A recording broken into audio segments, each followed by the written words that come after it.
Au cours de 20 dernières années, le fils du pays Jean-Pierre Bemba Gombo était animé par des sentiments de réprobation face à la situation qu'est traversée la RD Congo. Sous la direction du président sud-africain Thabo Mbeki, le président du MLC rejoint l'idée du dialogue intercongolais. Le MLC a bien sûr lutté pour un nouvel ordre politique dans ce pays durant plus de 5 ans dans le maquis. Nous avons négocié les accords de Lusaka en juillet 1999. Je les ai signés personnellement, ces accords. En toute liberté et en toute conscience. Nous avons signé les accords de Sun City. Nous avons signé les accords de Pretoria. Personne ne nous y a obligés. Personne.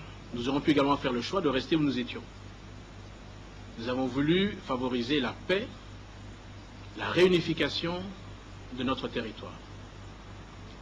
Et je peux vous dire en toute humilité que le MLC, personnellement, s'il y a des pères de la réunification de ce territoire, nous faisons partie des pères de la réunification du territoire. Nous contrôlions jadis pratiquement tout le nord du Congo. Et vous le savez, et nous l'avons fait en toute âme, liberté et en toute conscience. Nous avons favorisé la paix, la réunification du territoire. Au cours de l'exercice de sa fonction, le vice-président a mené plusieurs actions concrètes dans le secteur des transports, où il a inauguré la Société de transport urbain congolais en sigle STUC. Il a mené ses actions avec humilité. Il a sillonné toute la province de la République démocratique du Congo. À Kindu, où il a été accueilli chaleureusement par la population, sous une forte pluie, le chairman n'a pas hésité de se mouiller pour saluer les habitants.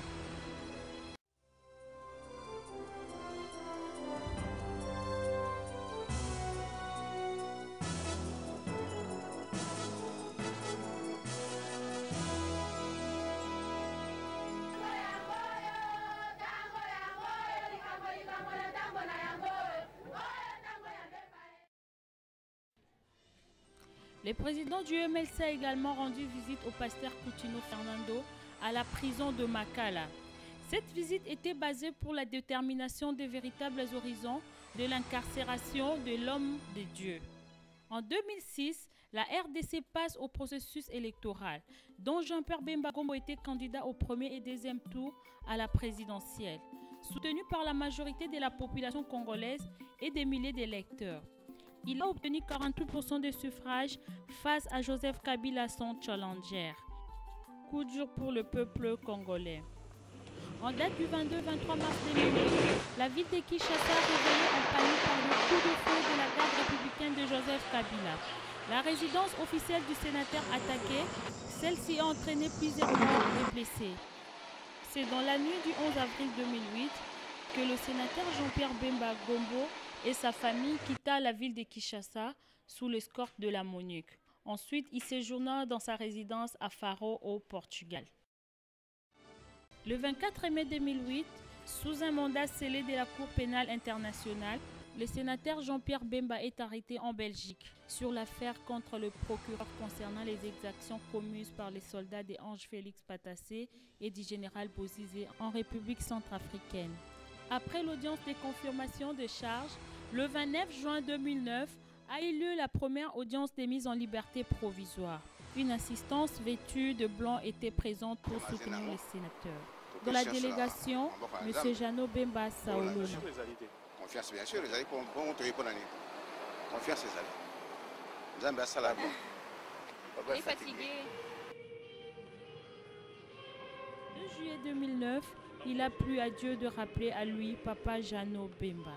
Triste événement, le sénateur Jean-Pierre Bemba a obtenu une liberté provisoire pour assister à l'inhumation de son cher papa, le sénateur Jeannot Bemba Saolona. Malgré la situation douloureuse, la population de la diaspora n'a pas hésité de manifester sa joie par des cris et des applaudissements. Le 22 novembre 2011, l'ouverture du procès. Voici l'acte de défense par Madame la le feu Présidente, Maître honorable Kouébi. juge, les accusations portées contre M. Bemba sont dénuées de tout fondement, sauf erreur de ma part. La défense met au défi l'accusation d'apporter la preuve au-delà de tout doute raisonnable. La seule fois que M. Bemba a eu l'occasion de parler devant la cour, il a tenu ces mots. Je veux être jugé, non seulement pour prouver mon innocence, mais aussi pour laver mon nom aux yeux du monde entier, de mon épouse, de ma famille et de mon père. Le 14 août 2012, début de témoignage de la défense par où la l'expert force français le a général été mise Sierra. à disposition, pour le cas de l'ALC, mise à la disposition de la République centrafricaine. Équipée, armée, équipée transmission, habillée, nourrie par la République centrafricaine, aux ordres du chef d'état-major des armées, commandant de théâtre, et aux ordres du centre opérationnel centrafricain.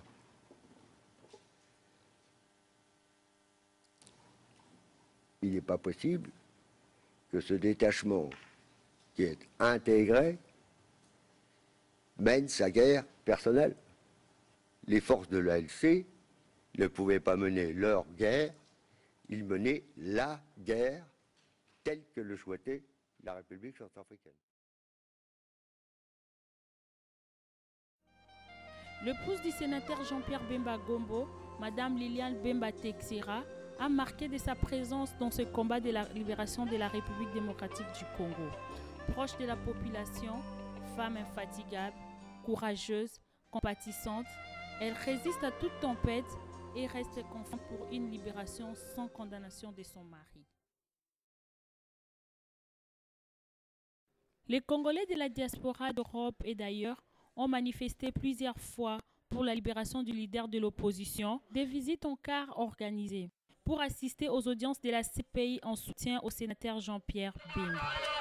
Ces derniers répondent souvent au rendez-vous.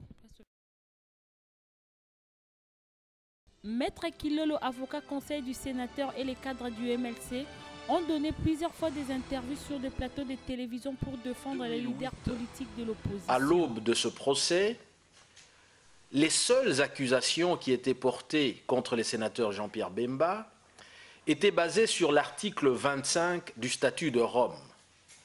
À ce moment-là, le bureau du procureur prétendait que le sénateur Jean-Pierre Bemba se serait impliqué personnellement dans la commission d'actes criminels en République centrafricaine.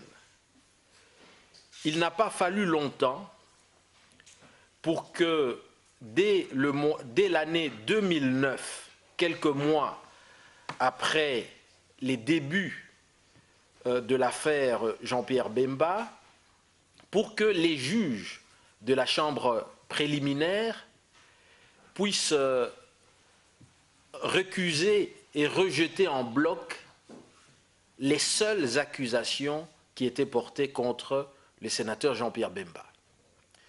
Il faut d'ailleurs reconnaître qu'à ce stade, déjà en 2009, le sénateur Jean-Pierre Bemba aurait pu bénéficier d'une décision d'infirmation de charge, comme ça a pu être le cas pour M. Mbarushimana devant la CPI.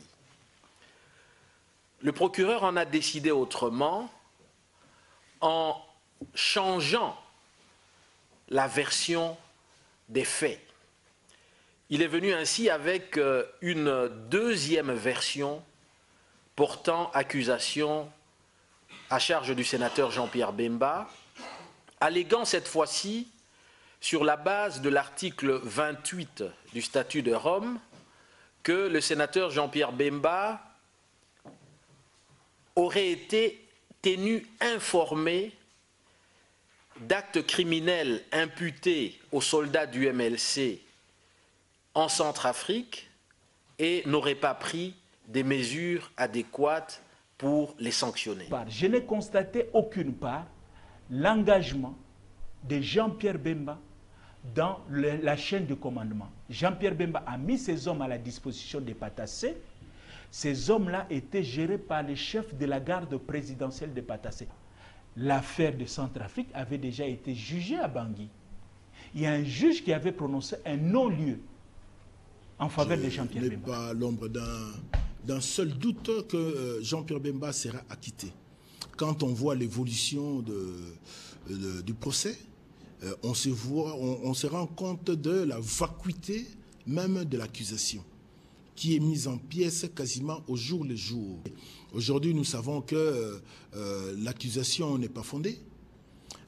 Les faits pour lesquels il est poursuivi, ce sont des faits qui concernent la République centrafricaine et la responsabilité est là-bas. Il faut que ça soit prouvé, que le procureur, le bureau du Moreno prouve, au-delà de tout doute raisonnable, le commandement, le contrôle effectif des troupes. Ce sont les témoins à charge que lui-même a amenés qui doivent lui donner des preuves. Et voici les preuves des témoins à charge.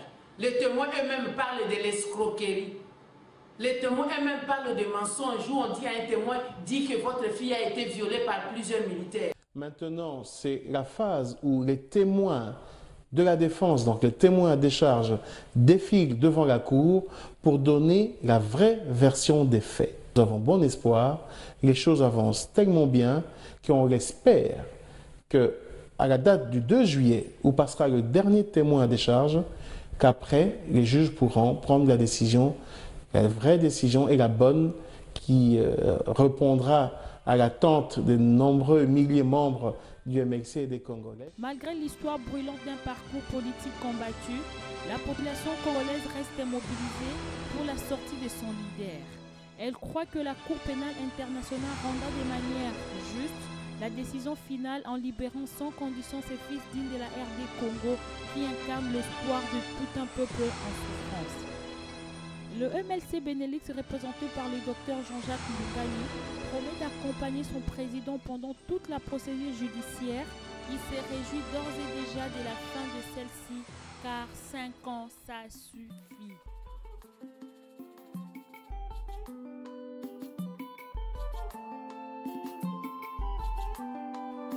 Esikelewe kita obolo ntineya ololongi nzakomba otoke